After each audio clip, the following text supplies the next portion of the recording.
BMG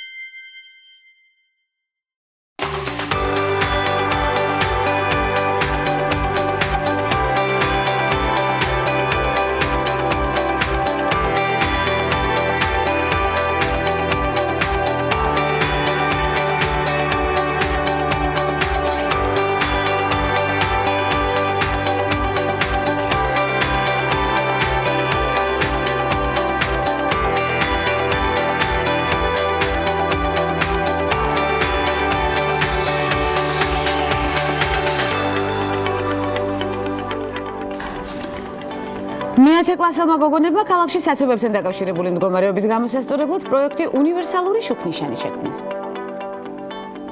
დემნა გვასალიას დიზაინით შექმნილი ტანსაცმელი აქტუალობას არ კარგავს. ამჯერად ბალენსიაგას კრეატიულმა დირექტორმა იმ ადამიანებზე იფიქრა, რომლებსაც სამსახურში დრესკოდი აქვთ. ამერიკელი კინოპროდიუსერი ჰარვი ვაინშტაინი ნიუ-იორკის პოლიციაში ჩაბარდა დეტალები დღევანდელი ნარატივით.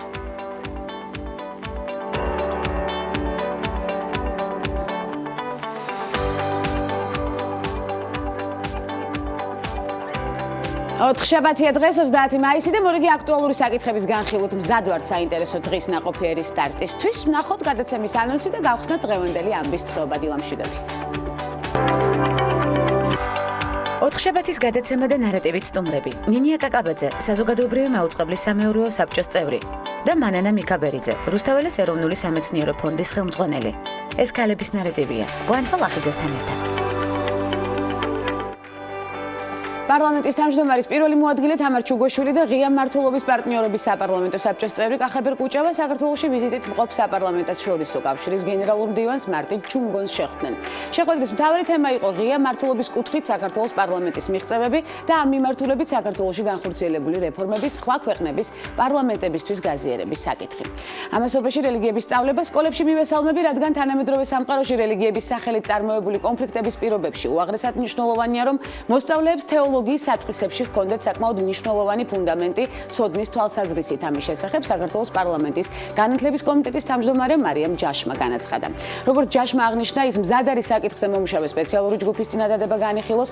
განათლების კომიტეტის თავმჯდომარემ ასევე განაცხადა, რომ რელიგიების ისტორიები სკოლებში შესაძლოა ჰუმანიტარული მიმართულების პედაგოგებმა ასწავლონ, თუმცა აღნიშნა, რომ მათ განათლების სამინისტროს მიერ შემუშავებული გადამზადების სპეციალური კურსი უნდა გაიარონ. ჩვენ ამ საკითხზე მარიამთან გქონდა საუბარი სტუდიაშიც გვახსოვს. ინკლუზიური განათლება არის გამოწვევა, რადგან მოითხოვს თითოეულ მოსწავლესთან ინდივიდუალურ საჭიროებებზე დაფუძნებულ სასწავლო გეგმებს. ამის შესახებ საქართველოს განათლების და მეცნიერების მინისტრის მოადგილე ლია გიგაურმა განაცხადა. როგორც გიგაურმა აღნიშნა, სამინისტროს 2018-2021 წლების სტრატეგია აღნიშნული მიმართულებით უკვე შემუშავებული აქვს და კონფერენციაზე განათლების და მეცნიერების სამინისტროს მიერ შემუშავებული ინკლუზიური განათლების მოდელიც განიხილეს. ასევე ინკლუზიური განათლების განვითარების მიზნით შემუშავებულ ინკლუზიური განათლების განვითარების 2018-2021 სტრატეგიასა და პრიორიტეტებს. კონფერენციას სომხეთის, ალბანეთის, ბუანია, ჰერცეგოვინას ქვეყნების წარმომადგენლები ინკლუზიური განათლების საკუთარ მოდელებზე, სისტემის სუსტ და ძლიერ მხარეებზე ისაუბრეს და არ გამოგვჩენია ცხადია ყურადღების არეალიდან. საქართველოს სახალხო დამცველმა თბილისის სააპელაციო სასამართლო შპს-ის საქმესთან დაკავშირებით სასამართლოს მეგობრის მოსაზრებით მიმართა. დოკუმენტში საუბარია გამოხატვის თავისუფლებით დაცულ სფეროსა და მისი მართლზომიერი შეზღუდვის სტანდარტებზე, რაც სასამართლოს განსახილველი საკითხის სათანადო შეფასებაში დაეხმარება. სახალხო დამცველი მიმართავს სასამართლოს გამოხატვის თავისუფლების შეზღუდვის საკითხზე მსჯელობისას მხედველობაში მიიღოს საქართველოს საკონსტიტუციო სასამართლოსა და ევროპის ადამიანის უფლებათა სასამართლოს მიერ დადგენილი კრიტერიუმები. სახალხო დამცველის მითითებით მნიშვნელოვანია სააპელაციო სასამართლომ საჩივრის განხილვის ფარგლებში ყურადღება გაამახვილოს იმ გარემოებაზე, რომ გამოხატვის თავისუფლებით დაცულია არა მხოლოდ ის ინფორმაცია და იდეები, რომელთაც იზიარებს საზოგადოება, ან არ არის შეურაცხმყოფელი, ან მისდამი იდენტური დამოკიდებულება, არამედ ისეთებიც, რომელიც შეურაცხყოფს შოკის მომგვრელია და აწუხებს სახელმწიფოს ან საზოგადოების ნებისმიერ ჯგუფს. ეს საკითხიც არაერთგზის განვიხილეთ ცხადია ქალების ნარატივის არეალში. მეათე კლასელმა გოგონებმა, როგორც უკვე აღნიშნეთ, ჯული მუხაძე, მარიამ ბარიაშვილმა და ნინო ბულბულაშვილმა ქალაქში საცობებთან დაკავშირებული მდგომარეობის გამოსასწორებლად პროექტი უნივერსალური შუქნიშანი შექმნეს. პროექტის აღწერისას შუქნიშანს ნებისმიერ დროს შეუძლია გზებზე არსებული ახალი რეჟიმის შესახებ ინფორმაციის ათვისება და დამუშავება მათ შორის. შორის. მოწყობილობას აქვს ხელისმართვის რეჟიმი, რომლითაც პატრულ შესაძლებლობას აძლევს საჭიროების მიხედვით შეცვალოს შუქნიშნის ფერი. ამასთან უნივერსალური შუქნიშანი კითხვა-პასუხისთვისაც არის მზად, ეს არის მნიშვნელოვანი საკითხი, მას შეუძლია უპასუხოს მძღოლის შეტყობინებას და მიაწოდოს ინფორმაცია თუ რა მდგომარეობაა ამა თუ იმ გზაზე მოძრაობის მხრივ. გოგონები აგვისტოში ამერიკის საელჩოს დაფინანსებით გოგონათა საერთაშორისო ბანაკში მიიღებენ მონაწილეობას და მოვიკითხავთ ცხადია ამ ინფორმაციასაც შევაჯამებთ უკვე სტუდიაში. პიანისტი ანა ყიფიანი საფრანგეთში სოლო კონცერტებს გამართავს 11 ივნისს ლილე პიანო ფესტივალზე. ქართველი პიანისტი ანა ყიფიანი სოლო კონცერტს გამართავს, როგორც უკვე აღნიშნეთ, იგი ფესტივალზე როგორც ანტეპრიმა პროდაქშენისა და არტ მედეოს ოფიციალური არტისტი, ისე იქნება წარდგენილი იგი ბეთჰოვენის, შუმანის, ლისტისა და ლაღიძის ნაწარმოებებს შეასრულებს. აღსანიშნავია, რომ ამ კონცერტზე უკრავენ ისეთი ლეგენდარული პიანისტები, როგორებიც არიან ბერეზოვსკი, ლუგანსკი, ასევე გარდა ამისა უამრავი ჩამონათვალია, როგორც ჩარშენდელი პიანო კამპოს International Competition-ის ლაურეატი ანა სოლო კონცერტს Our Sour Hours ფესტივალზე 24 ივნისს გამართავს, სადაც მოცარტის, ბრამსის, რაველისა და ასევე პროკოფიევის ნაწარმოებებს დაუკრავს. შეგახსენებთ, რომ ანა უამრავი პრემიის, გრან-პრის მფლობელი გახლავთ და ისეთი კონკურსების ლაურეატი, როგორებიცაა ვლადიმერ კრაინევის სახელობის პიანისტთა საერთაშორისო კონკურსი, ნიკოლაი რუბინშტეინის სახელობის პიანისტთა საერთაშორისო კონკურსი, ვერბიეს მუსიკალური ფესტივალი და აქაც ჩამონათვალი ვრცელია. ქართველი პიანისტი უკვე გამოვიდა მსოფლიოს სხვადასხვა პრესტიჟულ მუსიკალურ არენაზე, მათ შორის ამსტერდამის სამეფო საკონცერტო დარბაზის სცენაზე ნიდერლანდებში. და კიდევ ერთი სიახლე, რომელიც გადაცემის საწყისში აღნიშნეთ, დემნა გვასალიას დიზაინით შექმნილი ტანსაცმელი აქტუალობას არ კარგავს ამჯერად ბალენსიაგას კრეატიულმა დირექტორმა იმ ადამიანებზე იფიქრა, რომლებსაც სამსახურში დრეს-კოდი აქვს, თუმცა ეს წესები არ მოსწონს და დათანხმება უწევს. ესპანურმა მოდის სახლმა ახალი დიზაინის ზედა გამოუშვა სახელად T-shirt shirt, რომელიც შემოდგომის 2018 წლის კოლექციაში შედის. ზუსტად ვერ გეტყვით, მაისურია თუ პერაგი, უფრო ორივე ერთად და მისი ფასი $1290 გახლავთ. საქართველოში მიმდინარე მოვლენების შემდეგ სტუმრების ბლოგში ხვდებით ერთმანეთს რამდენიმე წამში დაგველოდეთ.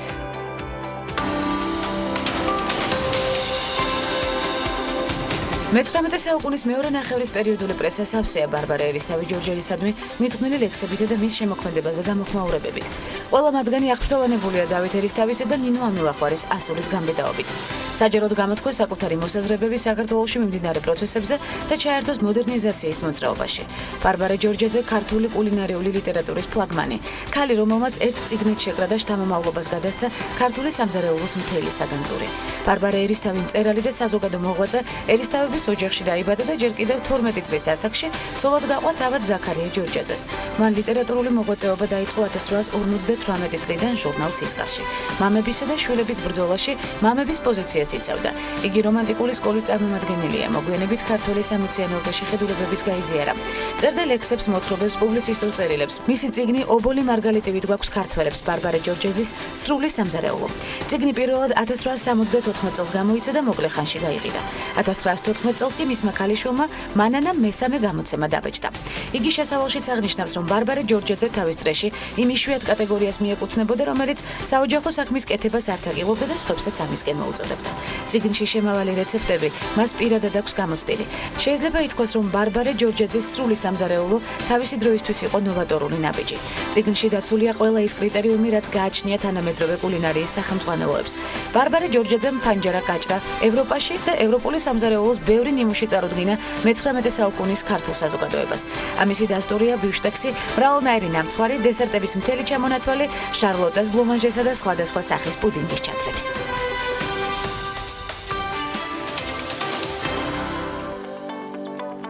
სწავლის პარალელურად ყოველთვის მუშაობდა და შედეგად ქვეყნის განვითარების საკითხებში სასარგებლო რეფორმატორადაც იქცა. განათლების სფერო, მეცნიერების მენეჯმენტი და სხვა მრავალი რუსთაველის ეროვნული სამეცნიერო ფონდის ხელმძღვანელის ნაყოფიერ სამუშაო გამოცდილებაში. მანანა მიქაბერიძე გადაცემის სტუმარია, მოგესალმებით. ქალბატონო მანანა, უღრმესი მადლობა მოგბრძანებისთვის. არაჩვეულებრივი აურით მოვიდა ქალბატონი მანანა ჩვენ სტუდიაში და ნამდვილად დაამკვიდრა კიდეც. გრძნობ უკვე დიალოგის ძალიან მნიშვნელოვან აქცენტებს, რომელიც აუცილებლად უნდა გავითვალისწინოთ და კიდევ არაერთგზის გვექნება ასეთი აქცენტები მოგწონები დასასმელი და დასმული ჩვენ სტუდიაში. მადლობა მობრძანებისთვის კიდევ ერთხელ. ძალიან დიდი მადლობა მოწვევისთვის. უღრმესი მადლობა იმისთვის წინასწარ, რასაც ახლა ვისაუბრებთ. მეცნიერება არის ძალიან მნიშვნელოვანი საკითხი, რომელსაც სატელევიზიო პლატფორმის გარდა კიდევ მრავალი პლატფორმა ჭირდება დღევანდელ საქართველოში და იმედია, რომ წინ გადადგმული ნაბიჯები მით უფრო და მით უფრო გადაიღმება და შედეგსაც იმას მივიღებთ, რომელიც გვჭირდება და რომელიც ნამდვილად თვალსაჩინოა. სხვადასხვა საკითხის გათვალისწინებით. რას საქმიანობს ამჟამად შოთა რუსთაველის სახელობის სამეცნიერო ფონდი? დავიწყოთ აქედან. მოდით მე ვიტყვი ძალიან ზოგადად, რომ ფონდი არის საქართველოს განათლებისა და მეცნიერების სამინისტროს საჯარო სამართლის იურიდიული პირი. ეს არის დამოუკიდებელი ორგანიზაცია, თუმცა ექვემდებარება სამინისტროს და არის ფაქტობრივად ერთ-ერთი ძირითადი დამფინანსებელი მეცნიერების საქართველოში. ანუ მისი მთავარი ფუნქცია არის მეცნიერების, ტექნოლოგიების და ინოვაციების სისტემის განვითარების ხელშეწყობა. ფონდს აქვს ძალიან მრავალფეროვანი პროგრამული პაკეტი, დაახლოებით 30-მდე პროგრამა გვაქვს, მათ შორის ნახევარი არის ეროვნული პროგრამები და ძალიან გვიამაყება, რომ გვაქვს საერთაშორისო ბილატერალური თანამშრომლობა ევროკავშირის წევრი ქვეყნების სამეცნიერო ფონდებთან და ასევე ჩართულები ვართ მულტილატერალურ პროექტებში, რომლებიც ფინანსდება ევროკავშირის კვლევის და ინოვაციების ჩარჩო პროგრამის ჰორიზონტი 2020-ის ფარგლებში. ზოგადად ჩვენ ამ ჰორიზონტის წევრი გავხდით, ასე ვთქვათ, ასოცირებულები გავხდით 2016 წლიდან და ქართველი მეცნიერები არიან უფლებამოსილები ზუსტად იგივე პირობებით. იყვნენ ჩართულები იმ პროგრამებში და კონკურსებში ევროკავშირის მიერ ადმინისტრირებულ კონკურსებში, რაც აქვს ვთქვათ ევროკავშირის წევრ ქვეყნებში მეცნიერებს. და ქართული მეცნიერების მხრიდან არის დიდი ინტერესი და ჩართულობა ამ პროექტებში. რა თქმა უნდა, არის ინტერესი ძალიან დიდია და ამაზე ცოტა მოგვიანებით მოგახსენებთ. მე გავაკეთებ რამდენიმე აქცენტს, თქვათ, ფონდი რა ტიპის პროექტებს აფინანსებს. პირველი რაც უნდა ითქვას, ეს არის საერთაშორისო ნორმებისა და სტანდარტების შესაბამისად ფუნქციონირებადი ფონდი, ანუ მხოლოდ ღია კონკურსის საფუძველზე ხდება პროექტების დაფინანსება. ეს ძალიან მნიშვნელოვანია. ეს მართლა ძალიან მნიშვნელოვანია, იმიტომ რომ შერჩევა ხდება რეალურად საუკეთესო პროექტების. ანუ კონკურენცია საკმაოდ დიდია, წელიწადში დაახლოებით 2000-მდე პროექტი შემოდის სხვადასხვა დაფინანსების სქემაში და მხოლოდ 300-მდე პროექტი ფინანსდება. აი, წარმოიდგინეთ, სადღაც 18-20% არის ხოლმე საშუალო წარმატების ინდექსი. და წარმომიდგენია, რამდენი კრეატიული მიმართულება იბადება აქ. ძალიან ბევრი, ანუ ჩვენ არ გვაქვს სამეცნიერო პრიორიტეტი. ვაფინანსებთ ყველა მიმართულებას.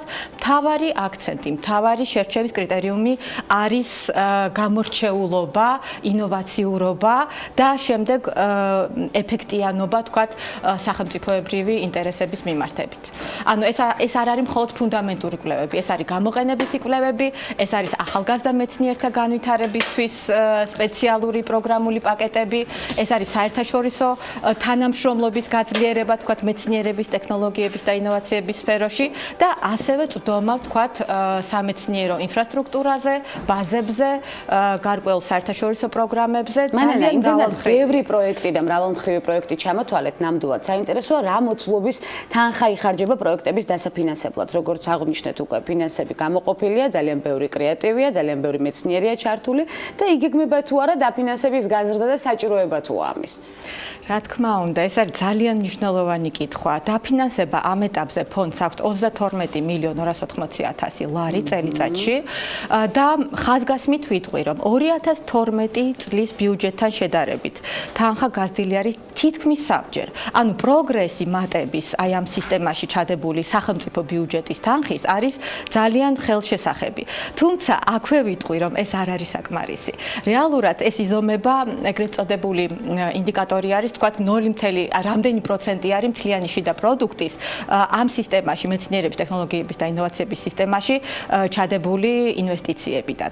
ეს არის საქართველოსთვის 0,3%, რაც საკმაოდ დაბალია, თუ შევედრებით განვითარებულ ქვეყნებს, სადაც ეს არის 3, 2, 2.5 და ნუ საუკეთესო შემთხვევაში 4%-ამდეც არის. მაგალითები გვაქვს და თქვენც ჩართული ხართ ცხადია. ნამდვილად. მინიმუმ 1% მაინც. გაიზარდოს დაფინანსება. იცით რა თქმა უნდა ძალიან მნიშვნელოვანია რომ სახელმწიფო მიიღოს ეს გადაწყვეტილება და წლიდან წლამდე მოხდეს უფრო მეტი თანხების ჩადება მეცნიერების მიმართულებით.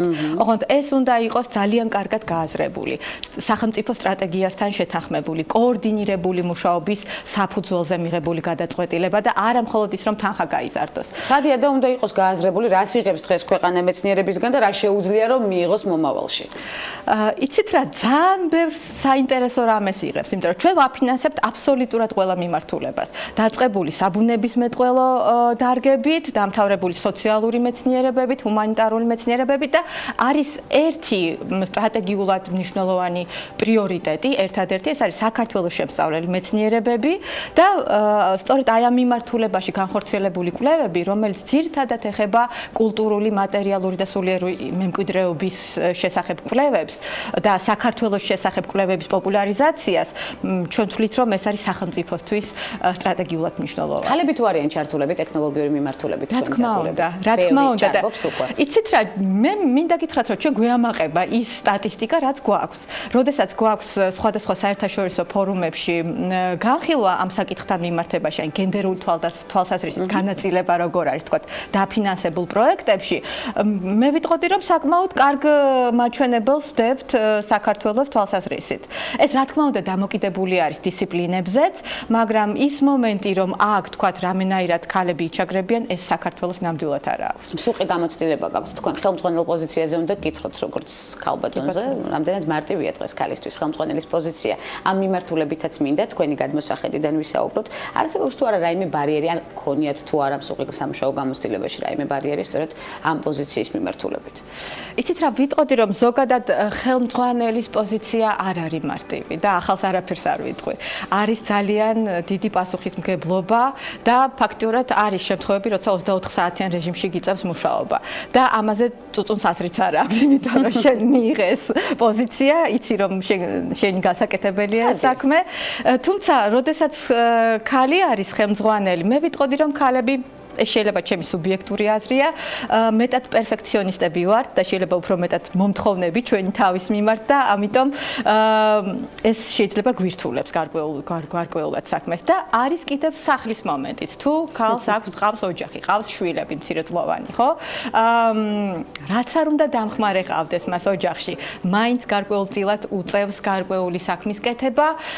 მე არ ვამბობ, რომ ეს ცუდია, მაგრამ ეს არის დამატებითი სამუშაო მისთვის და რაღაცა კი, ორმაგად ძლიერდებით ეს არის მნიშვნელოვანი საკითხი. რომელი პროექტებით შეუძლია ფონდს იამაყოს დღევანდელი გადმოსახედიდან და თუ შეიძლება დაგვისახელეთ სწორედ ის გამორჩეული რამდენიმე პროექტი, რომელსაც თქვენ როგორც ხელმძღვანელი გამოარჩევთ, რომელიც თქვენი ფონდის მიერ მიღებული დაფინანსებით განხორციელდა. იცით რა, ეს არის საკმაოდ რთული კითხვა, იმიტომ რომ არ მინდა ვინმე ჩამონათვალი ვრცელია აქ. ძალიან ვრცელია, ძალიან საინტერესო პროექტები გვაქვს. მე პირველ რიგში გამოვყოფდი იმასთან დაკავშირებით, რომ არის 100 წლის თავი საქართველოს პირველი დემოკრატიული რესპუბლიკის აღსანიშნავი. ჩვენ გვაქვს სპეციალური პროგრამა ოქსფორდის უნივერსიტეტთან, საქართველოს შემსწავლელი მეცნიერებების კვლევითი პროგრამა, რომელშიც ამჟამად დაფინანსებული არის ძალიან საინტერესო მკვლევარი ბექა კოპახიძე, ახალგაზრდა პოსტდოქტორანტი და რომელიც მუშაობს აი ამ პირველი დემოკრატიული რესპუბლიკის არქივებზე, ვორდროპების კოლექციაზე, ბოდლეანის ბიბლიოთეკაში. ძალიან საინტერესო კონფერენცია გველოდება ივლისში და ის წარმოადგენს თავის პირველად, ასე ვთქვათ, უკვე მიღებულ კვლევის შედეგებს. ქალების ნარატივით ექსკლუზიური აღნიშნავდი აი ამ საკითხს. მეორე არ შემიძლია არ შევეხო, შარშან იყო სერიოზული გამოხმაურება, როდესაც საქართველო აღიარეს როგორც ღვინის სამშობლოდ, ხო? აი ამ კვლევით საკმაოდ დიდი მულტილატერალური პროექტი იყო, რომელშიც გარკვეული წვლილი შეიტანა ფონდმაც ფუნდამენტური კვლევების მიმართულებით გრანტის გაცემის თვალსაზრისით ეროვნულ მუზეუმზე. აი ესეც საინტერესო. არის სოციალური მეცნიერებების მიმართულებით საინტერესო პროექტი, თქვათ, შარშან დავაფინანსეთ, არის ესეთი ევროპეიზაციის შესახებ დისკურსები, ვიზა ლიბერალიზაციის შემდგომ საქართველოში. ყველა მნიშვნელოვანი და აქტუალური საკითხი. აბსოლუტურად. ეს არის მნიშვნელოვანი, რომ ჩვენი თანამშრომლობა გაგრძელდება ცხადია ყველა პროექტზე. სათითაოდ მოგვიწევს საუბარი და საინტერესო დიალოგი, რომ ნამდვილად საამოყვა და მნიშვნელოვანი ჩვენი ქვეყნისთვის. უღრმესი მადლობა მობრძანებისთვის, საინტერესო დიალოგისთვის. მანნა მიქაბერიძეს უღრმესი მადლობა. მადლობა სწორედ იმ მამოტივირებელი დიალოგისთვის, რომელიც შემოგთავაზა რუსთაველის ეროვნული სამეცნიერო ფონდის ხელმძღვანელი სტუმრობდა გადაცემას ქალების ნარატივი და ჩვენთვის სასარგებლო სიახლით და ჯანსაღი ცხოვრების წესით არ ვღალატობთ ტრადიციას და ჩაის მოყვარულებს ვაცნობთ პალედეტეს მრავალფეროვან მიმართულებებს, თუმცა პალედეტეს სიახლების ფონზე ქალების ნარატივის სერიალში უკვე ყველა ჩაის მოყვარული გახდა დარწმუნებული ვარ. გვანცა სარალიძე, პალედეტეს ექსპერტ კონსულტანტი, არაჩვეულებრივი ენერგეტიკით და პოზიტივით გვერდება. გვანცა, მოგესალმებით. განცა გამარჯობა, მივესალმებით ქალთა ნარატივის მაყურებელს. დღეს უნდა გაგაცნოთ ისეთი ჩაი, აი დღევანდელ ამინც რომ ძალიან მოუხდება, ისეთი მშვიდი და სახლის ჩაი უნდა გაგაცნოთ. ეს არის როიბუში.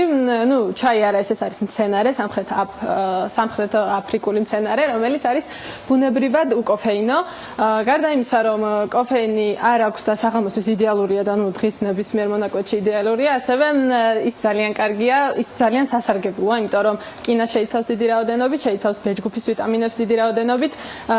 ძალიან კარგია მათთვის, ვინც დიაბეტისკენ არის მიდრეკილი, რადგანაც სისხლში შაქრის რაოდენობას არეგულირებს, ასევე კარგია მათთვის, ვინც ალერგიისკენ არის მიდრეკილი, იმიტომ რომ ხელს უშლის ამშვიდებს როიბუში ძალიან და არის ძალიან სასარგებლო.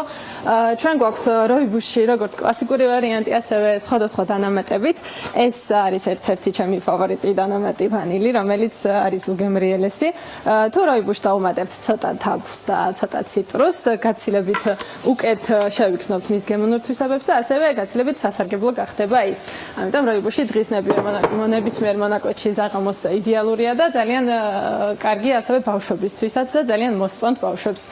გვაქვს როიბუში კაკაოსთან ერთად, როიბუში ბერგამოტთან, სანერებლებთან და ანუ დიდი არჩევანი გვაქვს როიბუშის, ასე რომ ვთქვათ.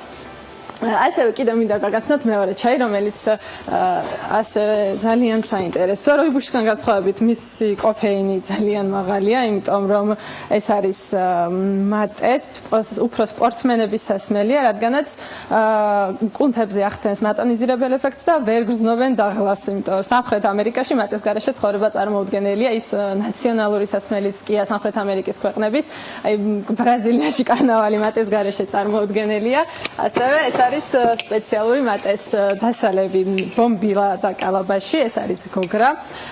გოგრა თვითონ ეს მოვერცხლილი კალაბაში, რომელიც ანუ აქ მოთავსდეს მატე, შემდეგ წყლის ტემპერატურა 75-80 გრადუსი და მთელი დღის მანძილზე, ანუ სამხრეთ ამერიკაში ძალიან ბევრი ადამიანს ნახავთ აი ამ აქსესუარით ხელში.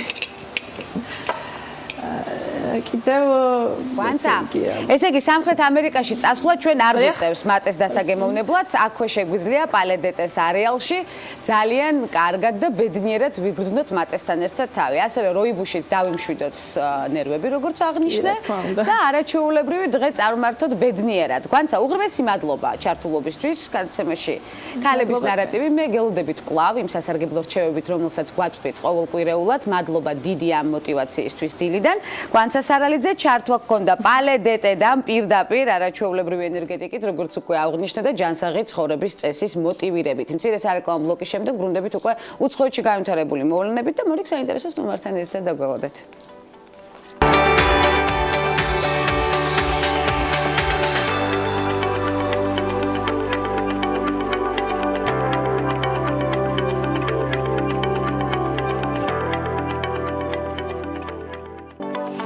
დაანონსებული ინფორმაციით ხსნით უცხოეთში განვითარებულ მოვლენებს ამერიკელი კინოპროდიუსერი ჰარვი ვაინშტაინი ნიუ-იორკის პოლიციაში ჩაბარდა. ვაინშტაინის ქმედება ლუსია ევანსის ბრალდებას უკავშირდება. ევანსის თქმით, კინოპროდიუსერი მასზე სექსუალურად ძალადობდა. პირველი ქალი, რომელმაც ვაინშტაინი დაადანაშაულა, მსახიობი რამოლა გარაია. გვახსოვს, 1 მაისს ცნობილი გახდა, რომ ვაინშტაინის წინააღმდეგ სასამართლოში სარჩელი ჰოლივუდის მსახიობმა ეშლი ჯადმა შეიტანა. ის ერთ-ერთია იმ ქალბატონებს შორის, რომელიც ჰოლივუდელ პროდიუსერს სექსუალურ შევიწროებაში ადანაშაულებს. ვაინშტაინის სკანდალის შემდეგ პროდიუსერი ჯერ საკუთარი კომპანიიდან გააძევეს, ამერიკულმა და ბრიტანულმა პოლიციამ მის წინააღმდეგ გამოძიებას დაიწყო.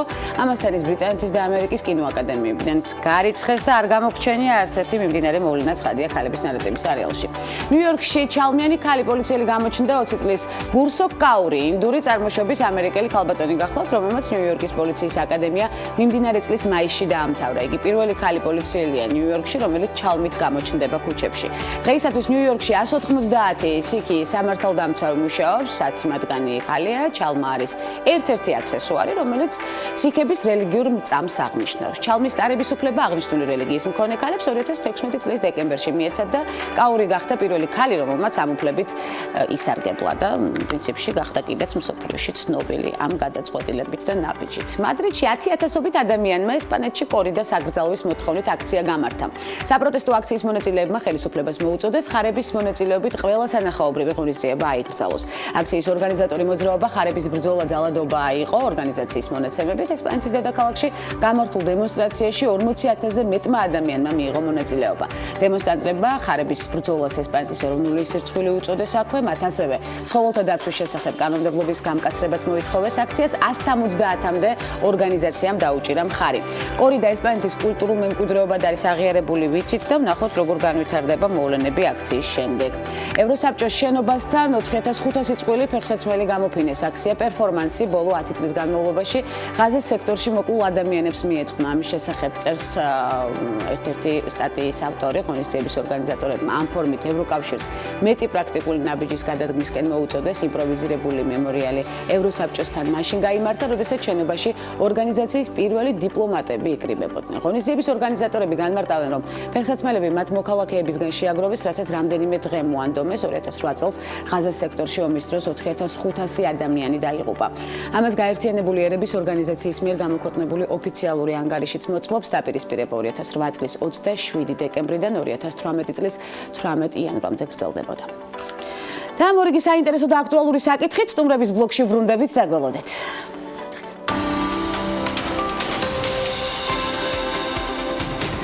დენის კოუთსი 2.5 მილიარდი ამერიკული დოლარის შემოსავლით ქალების ნარატივში ერთვება. დაიბადა 1967 წელს დიდ ბრიტანეთში. სკოლაში სწავლის დროს კოუთსი მამის აზარტული თამაშების დაწესებულებაში მოლარედ მუშაობდა. სკოლის დამთავრების შემდეგ ბუღალტერი გახდა და მამის საქმეებს გაუძღვა. 2000 წელს დენისმა იყიდა დომეინი bet365.com და 15 მილიონიანი ბიზნეს სესხით 2001 წლის მარტში აამუშავა ონლაინ გემბლინგის დღესდღეობით ერთ-ერთი ყველაზე წარმატებული ვებგვერდი. bet365 ასევე ფლობს ინგლისური პრემიერ ლიგის საფეხბურთო კლუბ Stoke City-ს. დენისი Forbes-ის მილიარდერ ქალთა სიაში თავისთავად საპატიო ადგილსაც იკავებს. bet365 დაარსების დღიდან მალევე გახდა მსოფლიოს ერთ-ერთი უდიდესი ონლაინ სათამაშო კომპანია, რომლის ნახევარი წილიც დენის კოუთსის ძმას, ჯონ კოუთსს ეკუთვნის. 2012 წლის აგვისტოში დენისმა შექმნა ფონდი, რომლის მეშვეობითაც ქველმოქმედებას ეწევა. ის ეხმარება დუგლას მაკმილანის ჰოსპიტალს, ასევე ურიცხავს სტუდენტებს სტიპენდიას.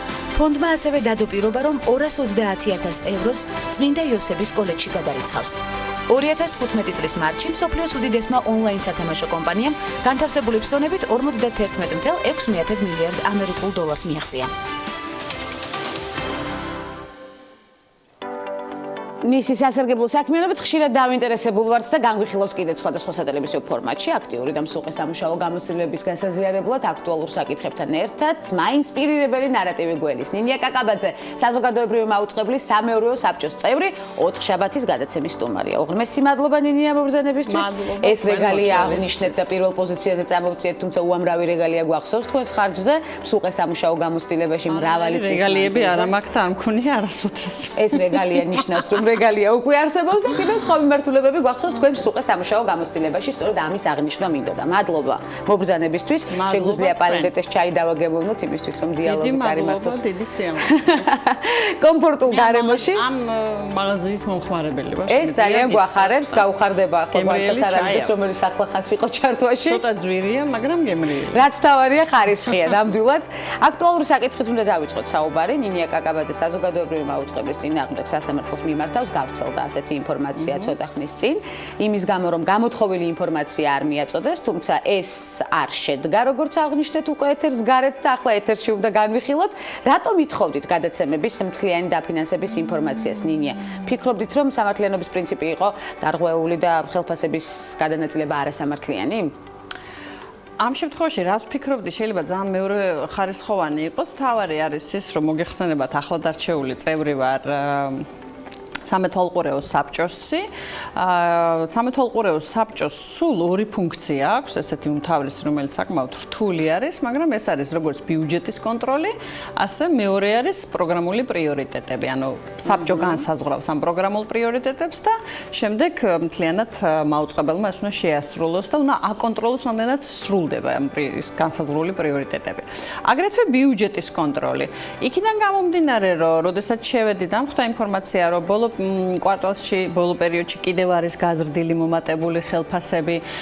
ამავე დროს დაემთხვა ის, რომ ახალგაზრდა იურისტთა ასოციაციამ გამოაქვეყნა კვლევა, სადაც მითითებულია, რომ ბიუჯეტი არ არის ჩაშლილი სახით გადმოცემული, ანუ რაღაცები არის, რაც უმეტესობა არ გასაჯარავებულა.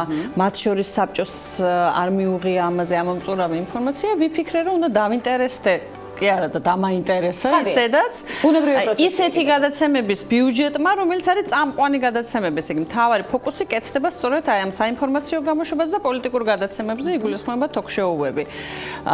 ყველაზე მეტი ბიუჯეტიდან ახლა საერთო დიდი ბიუჯეტი მაქვს, საერთო ბიუჯეტის 50% სახელმწიფო ბიუჯეტი არის და ამ 50%-დან უდიდესი ნაწილი სწორედ აი ამ გადაცემებს უკავია და ვიფიქრე, რომ ძალიან ინფორმაციული იქნება, თუ კი ვნახავ მაგალითად ამ გადაცემებში დასაქმებულ ადამიანებს რამდენი აქვთ ხელფასი. ეს ინფორმაცია მიიღეთ. მით უმეტეს, რომ იყო ეჭვირო, არის საკმაოდ ისეთი დიდი დისბალანსი მათ შემოსავლებს შორის. ეხლა ის დოკუმენტი, რომელიც მე ვნახე, ბოლოს წარმომიდგინეს, რატომაც საბოლოოდ აღარ წავედი მე სასამართლოში, იმიტომ რომ რაღაცნაირად ყველა ვადები შეასრულეს, ჩაასხდნენ, ოღონდ ეს ვადები კანონთან არ იყო კავშირში, თვითონ დააწესეს ეს ვადები. მაგრამ საბოლოოდ გადმომცეს და ვნახე და მინდა ვთქვა, რომ ეს იყო რაღაცნაირად ინფორმაცია მივიღე, ესეთი რაღაცა ტრაგიკული დისბალანსი იმ სურათში, რომელიც მე ვნახე, არ არის. ამიტომ არაფერი განსაკუთრებული არ მომხდარა. აქ განსაკუთრებული იყო ის, რომ როდესაც მე ინტერესი გამოვხატე, თვითონ თანამშრომლების მხრიდან წამოვიდა რაღაც საოცარი აგრესია, თუ რატომ ვითხოვ და მე ახლა მივედი საზოგადოებრივ მაუწყებელში იმისათვის, რომ ავრიო ძლივს დაალაგებული ეგრეთ წოდებული სიტუაცია და რაღაცა თვითონ ჩავარდნენ ძალიან ესეთ მდგომარეობაში, ამან შექმნა ბევრი ეჭვიც და ხმაურიც, თორე არაფერი განსაკუთრებული არ მომხდარა. საბჭოს წევრები ყოველთვის ითხოვენ ამ ინფორმაციას იღებენ კიდე. ეს ბუნებრივი პროცესია ნამდვილად, დაალაგებულ თუ არეულ ახალ პოზიციაზე უნდა გკითხოთ, რითი დაიწყეთ საზოგადოებრივი მაუწყებლის ბორცვში მუშაობა და რა არის თქვენი პრიორიტეტული პირველი ნაბიჯები? სულ ახლახანს ეს რაზეც ვისაუბრე, ეს იყო ჩემი ვთქვათ, ინდივიდუალური გადადგმული ნაბიჯი, მარტო მე გამოვითხოვე ეს ინფორმაცია. მეორე რომ მივედი მე სამეთვალყურეო საბჭოში, უკვე დაწყებული იყო მუშაობა პროგრამულ პრიორიტეტებზე, ამ საბჭოს ძველმა შემადგენლობამ ამაზე უკვე დაიწყო დაწყებული ქონდა მუშაობა და პრაქტიკულად უკვე ბოლოში იყვნენ გასულები და ეხა ჯერ კიდევ ვაგრძელებთ, უკვე ძალიან ცოტა დარჩა, ალბათ 1-2 შეხვედრა საკმარისი იქნება იმისათვის, რომ საბოლოო ვერსია გამოვაქვეყნოთ და შემდეგ ეს უნდა გამოქვეყნდეს. არსებობს კონკრეტული ვადები და საზოგადოების ნებისმიერ ჯგუფს თუ წევრს აქვს უფლება, რომ ჩაერთოს ამ დისკუსიაში და თავისი შენიშვნები თქვას, რამდენად მისთვის მისაღებია, რა აკლია, რა არის აუცილებლად გასათვალისწინებელი. ამიტომ ეხა ჩვენ მუშაობთ პროგრამულ პრიორიტეტებზე, რაც ასევე საკმაოდ რთული პროცესი არის, იმიტომ რომ განსხვავებული მოსაზრებების ადამიანებისგან შედგება ეს საბჭო, ყველას თავისი პრიორიტეტი აქვს. ჩემი პრიორიტეტები რამდენიმე ადამიანისთვის არ არის მისაღები და პირიქითაც ვიტყვი, რომ რადიკალურად ესე მიუღებელი არის, არ მეთანხმებიან, ჩხუბობენ და იქ დიდი ეს გვაქვს ასე. ძალიან მომწონს ლინიასთან დიალოგი ყოველთვის, ესეთი პირდაპირი და უშუალო. სწორედ აი ამის გათვალისწინებით, ამ შესაძლებლობებით და ამ ბორდის წევრებით შესაძლებელია თუ არა თქვენი მიზნების განხორციელება ამ გადმოსახედიდან და რა არის მთავარი მიზანი? იცით რა არის ხა მთავარი მიზანი ძალიან დია. რამდენად მოგწონს BBC, მაგრამ არ ვიცი, მე მოგეხსენებათ ჯერ ერთი არის ის, რომ მე სულხან სალაძის ვაკანსიაზე ვარ შესული მხოლოდ 2 წლით. ამ 2 წლის განმავლობაში რა შემიძლია და ჩემს ძალებში არის, ყველაფერს გავაკეთებ, არ დავიშურებ არც დროს, არც ენერგიას და არაფერს. იმისათვის რომ რაღაცეები გავიტანო, ვიბრძოლებ ამისათვის, მაგრამ რას მოვახერხებ, ეს მეორე საკითხია.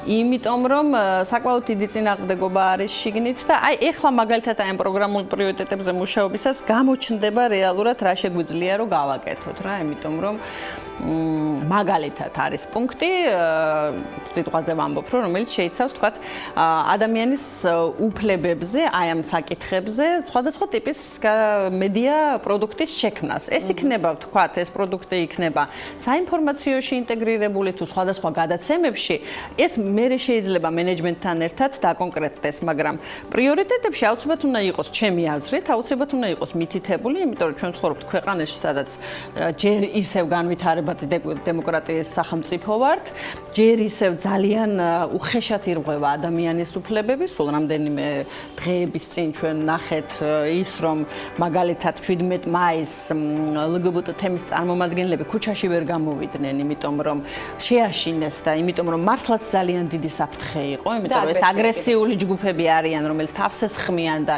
იმუქრებიან იმით, რომ გაანადგურებენ. ამ ხელა პრობლემების წინაშე ვდგავართ, ეს ერთადერთი არ არის, ქალთა მიმართ ძალადობა იცით როგორი პრობლემური არის ამ ქვეყანაში.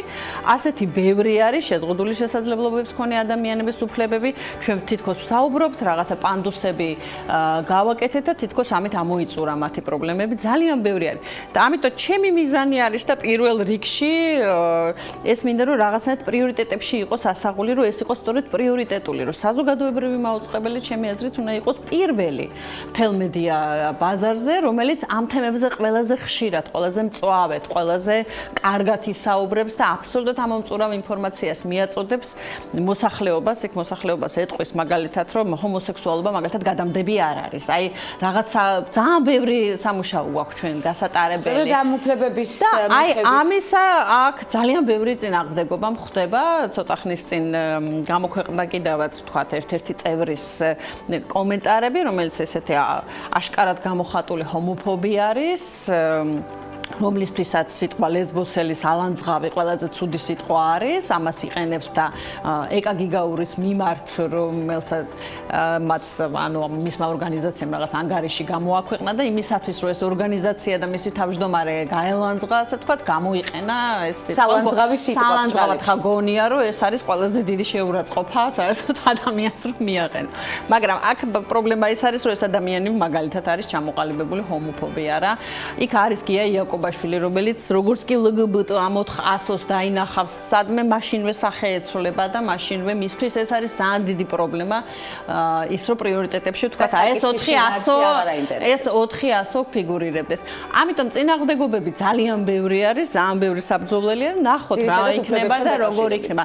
ჩემი მიმართულება ეს არის, იმიტომ რომ მე არა ვარ ფინანსისტი ვთქვათ, მე არა ვარ ეკონომისტი, იქ რომ რაღაც ისეთ საკითხებზე გავამახვილო ყურადღება, ჩემთვის მნიშვნელოვანი და პრიორიტეტული არის ეს თემები და პრინციპში ქვეყნისთვის პრიორიტეტული თემები. რაც მთავარია, ჩემი მიზანი არის, რომ საზოგადოებრივი ტელევიზია მართლაც იყოს მაუწყებელი, მთლიანად იყოს ის მაუწყებელი, რომელიც იქნება ამ საკითხში პირველი ლიდერი და ეს იქნება, რომელიც მართლაც განურჩეულ წვლილს შეიტანს იმისათვის, რომ ეს სამოქალაქო ცნობიერება ამაღლდეს ამ ქვეყანაში და ადამიანის უფლებების შესახებ მოსახლეობამ გაცილებით მეტი იცოდეს, იმიტომ რომ განათლების პრობლემა ვიცით, რომ ძალიან აშკარად დგას. რა თქმა უნდა. ვიგმართავს სხვა კამპანიებისთვის, სწორედ ამ მიზანს ემსახურება ჩვენი გადაცემის პლატფორმაც ქალების ნარატივი. რაც ძალიან მიხარია და ამას კერძო არხები რო აკეთებენ, არა, პირველი ამას უნდა აკეთებდეს საზოგადოებრივი მაუწყებელი. მისი ვალდებულება არის ეს კანონში წერილა. არა მხოლოდ LGBT საკითხები, არამედ მთლიანად კომპლექსურად არის ეს უფლებების ეს LGBT საკითხები ეხლა უბრალოდ ყველაზე მწვავე, ყველაზე მეტად ტკივად, ყველაზე მეტად პრობლემური არის. ეხლა რამ სწორედ განხილვაზე ვამბობდი, რომ 10 წლის წინ მაგალითად ეთნიკური უმცირესობების საკითხი და პრობლემა გაცილებით უფრო მწვავე იყო ვიდრე დღეს. ეს არ ნიშნავს, რომ დღეს მათი პრობლემა აღარ აქვთ და ყველაფერი მოგვარებულია და ეთნიკური უმცირესობების უფლებები ჩვენს ქვეყანაში დაცულია არავითარ შემთხვევაში, მაგრამ მე ხო დიდი ხანი ამ ყველაფერს ვუყურებ და ჩართული ვარ, რა. 10-15 წლის წინ მათ შეიძლება ფიზიკურადაც დევნიდნენ. 20-25 წლის წინ კიდევ უფრო მეტად. დღეს ვთქვათ, შესაძლებელია აი ესეთი მძაფრი პრობლემა აღარ აქვთ, მაგრამ აქვთ სხვა ტიპის პრობლემები. 5-10 წლის წინ ჯერ კიდევ რელიგიური უმცირესობების პრობლემები გაცილებით უფრო მკვეთრი, გაცილებით უფრო მწვავე იყო. ხო, გვახსოვს ყველას, არა, იეყოვას მოწმეებს, როგორ დაძდევდნენ და ურტყამდნენ და დევნიდნენ და არბევდნენ. ახლა დღეს მეტნაკლებად ეს პრობლემა მოგვარებულია მიუხედავად რომ აქაც ვამბობ თუმცა რომ მეტნაკლებად. ბოლომდე რა თქმა უნდა დღეს ყველაზე მწვავე შეიძლება ითქვას რომ სწორედ სექსუალური უმცირესობების პრობლემა არის ყველაზე აქტუალური ყველაზე მწვავე ამიტომ ამაზე უნდა გავამახვილოთ აუცილებლად ყურადღება ძალიან მნიშვნელოვანი საკითხებს ეხებით, რომლის მიმდინარეობასაც აუცილებლად მოვიკითხავთ. ცხადია თუ თქვენ კომფორტულად იქნებით. ძალიან გამეხარდება, იმიტომ რომ საზოგადოებრივი მაუწყებლობა თქვენიც არის, თქვენ საფინანსებთ და თქვენი ტელევიზიის ნებისმიერი თანამშრომელისაც არის. ნამდვილად და არაერთგზის ვიქნებით ჩართული ამ პროცესში, ნამდვილად საინტერესო ინიციატივა, რომელსაც აუცილებლად მივადევნებთ თვალყურს. გადავინაცვლოთ უკვე თქვენი პორტფელის შექმნაზე. გარდა ამ მნიშვნელოვანი საკითხებისა, ძალიან მნიშვნელოვანი ნაყოფიერი სამუშაო გზა განვლეთ. დიალოგის საწყისში მე აღნიშნე და არანაირი რეგალიები მე არ მაქვსო, მაგრამ ნამდვილად ნაყოფიერი საქმე სხვადასხვა მიმართულებით და საინტერესოა სწორედ კინომცოდნეობიდან ჟურნალისტიკაზე გადასვლის პროცესი რა იყო პირველი პროფესიული არჩევანის ინსპირაცია თქვენთვის? იცით რა შეასაქმე ეს იყო რაღაცნაირი სხვა გზა რომ არა გაქვს და ამას ირჩევთ რომ მე 90-იან წლებში ვისწავლე და დავამთავრე კინომცოდნეობა ეს იყო ის პერიოდი როდესაც ჩვენთან უკვე კინოთეატრებიც გაუქმე აღარ არსებობდა პრაქტიკულად შეუძლებელი იყო თანამედროვე სოფლიო კინოს რაღაც ფილმების ნახვა არ შემოდიოდა კასეტები ერთი სიტყვით პრობლემური პერიოდი იყო იმისათვის რომ მუშაობა დამეწყო პირველი სამუშაო ჩემი ადგილი იყო მეორე არხზე ზაზა დარასელი იყო მაშინ ხელმძღვანელი მეორე არხის და მის პირობებში და არა იქაც გადაცემას ვაკეთებდი რომელიც კინოს ეხებოდა ეს არ იყო ჟურნალისტიკა თავისთავად მე ჟურნალისტიკაში აქტიურ ჟურნალისტიკაში არც არასდროს არ მიმუშავია ჩემი ჟურნალისტიკა შემოიფარგლება ბლოგერობით იმას რომ მევწერთ ბლოგებს ძალიან საინტერესო ბლოგები და ორადორი ერთი გამონაკლისი იყო მაშინ როდესაც ძალიან ხანმოკლე დროით, მაგრამ ვიმუშავე რუსთავი 2-ზე, ეს იყო 2004 წელს ვარდების რევოლუციის შემდეგ, სულ რამდენიმე თვით ვიმუშავე გადაცემაში, ყველას კარგად ახსოვს, რომელსაც მაშინ კვირა ერქვა, მაგრამ რეალურად ხო პოსტსკრიპტუმის ვარიანტი იყო, შემდეგ ნაციონალური მოძრაობის და მიშა სააკაშვილის თაოსნობით ეს გადაცემა ძალიან მალე დაიხურა, იმიტომ რომ 2004 წელსშივე იყო უკვე კრიტიკული, თლიანად დაშალეს ეს გადაცემა, გადაანაწილეს თანამშრომლები. ეს სულ ეს იყო ჩემი ვთქვათ ესეთი ჟურნალისტური სამუშაო. დანარჩენი არის ძირითადად უკავშირდება ბლოგერობას. ახალ რადიო პროექტს ხომ არ ველოდებით? რადიო გადაცემებიც არის ყოველთვის ისეთ ადამიანი გადაცემები რომელიც ток-შოუები თუ არ ვიცი რა ქვია ხო აი ამ ფორმატს, ოდესაც ერთი ან ორი სტუმარი ყავს და საუბრობ one to one.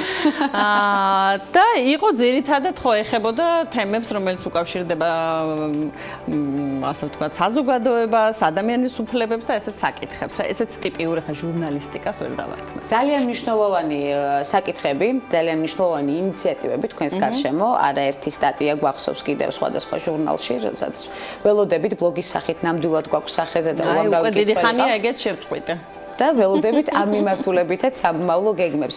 ერთი მნიშვნელოვანი კითხვა უნდა დავსვა, ბანალური, მაგრამ ძალიან მნიშვნელოვანი, ჯანსაღი ცხოვრების წესი თქვენს ცხოვრებაში. იმდენად კარგად გამოიყურებით მიუხედავად სამუშაო გადატვირთული რეჟიმისა, რომ მგონია რომ ყოველთვის ნინიასთან ასოცირდება სპორტი რაღაცა აქტიური სპორტი. იცით რა, ერთადერთი სპორტი, რომელიც ძალიან მიყვარს, ან ბეზრდება და თუ ვახერხებ ყოველ დღე შემიძლია რომ ვიარო, ეს არის სურვა. წყალი და მაქვს ხოლმე რაღაც ჩავარდნები რამდენიმე თვიანი, მაგრამ ძირითადად ვახერხებ რომ ყოველთვის ვცურავ. აი, რამდენად ჯანსაღი სპორტია სურვ. ჩვენი დიალოგის შემდეგ შესაძლებელია ნინია სწორედ ჯანსაღი ცხოვრების წესით დაკავდეს, თან სპალიდეტეს ჩაის დაგემოვნების შემდეგ. სხვა ტიპის ვარჯიშები ცოტა მღლის და ძალიან დაღლა არ მიყვარს ხოლმე და ცურვა არ მღლის. თან გვადუნებს და თან სპორტულად უგრძნობთ თავს. უღრმესი მადლობა ძალიან საინტერესო დიალოგისთვის და ძალიან საინტერესო აქცენტებისთვის, რომელიც მოგცემს საშუალებას, რომ სწორედ ჩვენი გადაცემის ფორმატში გავაგრძელოთ დიალოგი მნიშვნელოვან საკითხებზე. თუ რა თქმა უნდა იქნება თქვენი ნება. უღრმესი მადლობა მობრძანებისთვის. დიდი მადლობა. ნინია კაკაბაძე საზოგადოებრივი მაუწყებლის სამეურვეო საბჭოს წევრი სტუმრობდა გადაცემას ქალების ნარატივი, მამოტივირებელი და საინტერესო ნარატივით ცხადია. ხვდებით ერთმანეთს ხვალ ზუსტად 11 საათზე, მორიგი აქტუალური საკითხების განსახილველად ბედნიერით.